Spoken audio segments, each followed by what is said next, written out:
Hi everyone, it's D7 from D13 Airsoft, giving you guys the Battle of the Buttpacks, where I go through 4 to 5 different Buttpacks. One of them's not actually a Buttpack, we'll get to that, and talk about what my experiences were with each one, talk about what is a Buttpack, and show you which one I use now and why. So, with that said, what is a Buttpack? So, Buttpacks are essentially a large pouch that is larger than your standard utility or canteen pouch, but smaller than an assault pack or larger day pack that can be physically attached to whatever rig you're running, whether it be a plate carrier or a belt system, even a chest rig, I suppose, rucksacks, etc. Attachment method varies a lot, though in the modern day you see most of them going around some sort of MOLLE system.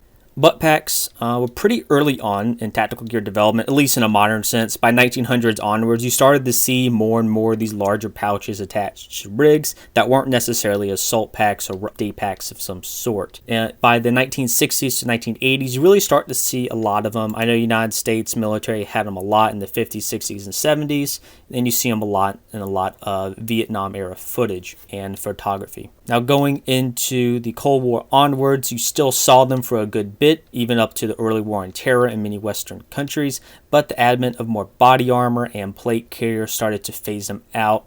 In addition, with the war on terror, as sustainment became more quick to the front line against a non and near peer enemy, a lot of the sustainment-based tactical gear started to go on the wayside for more compact and lightweight plate carrier setups and chest rigs and whatnot.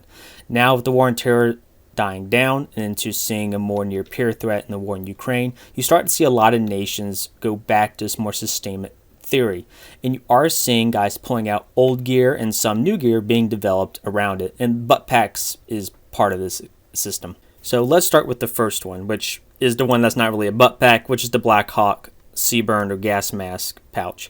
Originally it looked a lot like one. I grabbed the surplus store real cheap and said, hey, looks like it's a decent design. Basic front. It looks like someone added a sewing or a hand sewed a handle to the front. Outside of that, pretty decent size, good compartment, Velcro and clip on. The problem is the back of it. The attachment system for it lacks any MOLLE or PAL straps, which you can buy separately, but it's at the wrong angles to attach it normally as a Buttpack would. I still looked at it and said, hey, you know what, let me try to attach this, and it just didn't turn out well, even if you paracord it to like an Alice rig or whatnot. So overall, this one's pretty disappointing. Now the next one is a late era Alice Buttpack. So you had some more canvas based ones in the 50s and 60s in the United States military, and at the end of the Vietnam War and the tail end of it onwards until they moved into the BDU pattern, you saw these types of Buttpacks. In the 80s onwards, you did see BDU versions with the clips, which makes detachment on and off of the flap much easier, but the attachment system was still largely the same, which is Alice system. Now in terms of the construction design of it, on the surface it seems pretty good. Yeah, the older adjustment straps on it, much like the Alice rucksacks, is a little slower, but it's really not that big of a deal. It holds a decent amount of stuff. It has a very thick canvas liner inside of it to help waterproof the material. Seems like a good idea, but it's a little too thick, and I think modern materials have kind of phased away from that for the better. Outside of that, Alice attachments on the front and the back and whatnot, which is where the main problem actually is. You see the two rings on top where you can attach your Alice harness straps to it to help with the weight of it, which is nice, but the problem is it just doesn't sit well on an Alice pistol belt, even with those straps attached to those rings. It just sits higher than the rest of the pouches, and it still jiggles around a good bit, as you can see in the footage. With that said, there are some guys, especially a lot of guys from the Vietnam era and a lot of Vietnam reenactors, you can see where, depending on what they put in, they can kind of make it work.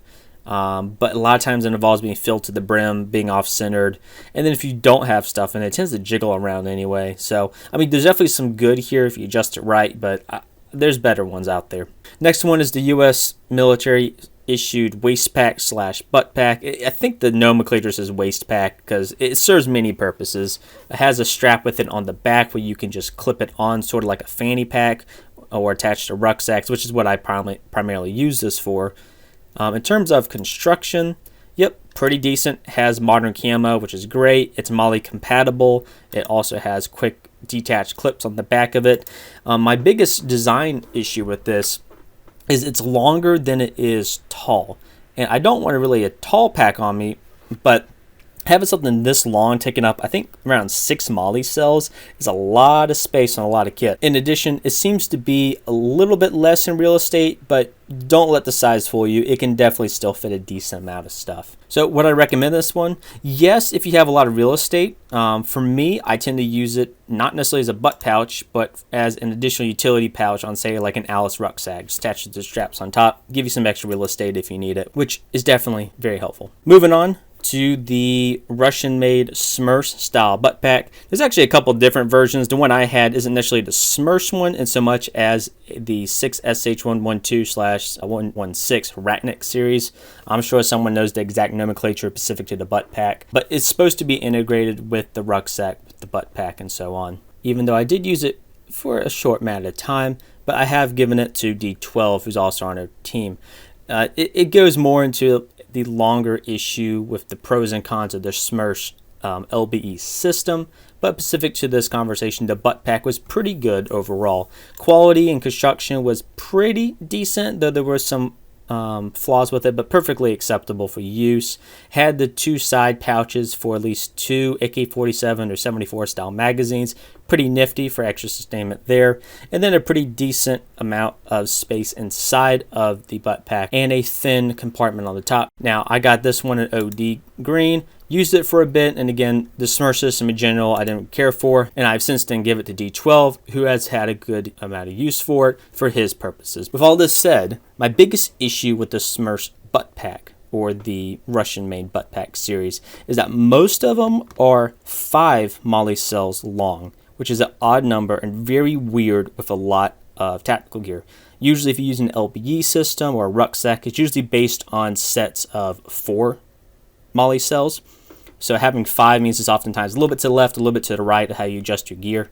Very annoying. The Russian system seems to do it off base of cells of 5, so it fits perfect for the Russian system, but for a lot of Western systems, not so much. So kind of a OCD thing there, but I think it does have relevance outside of that.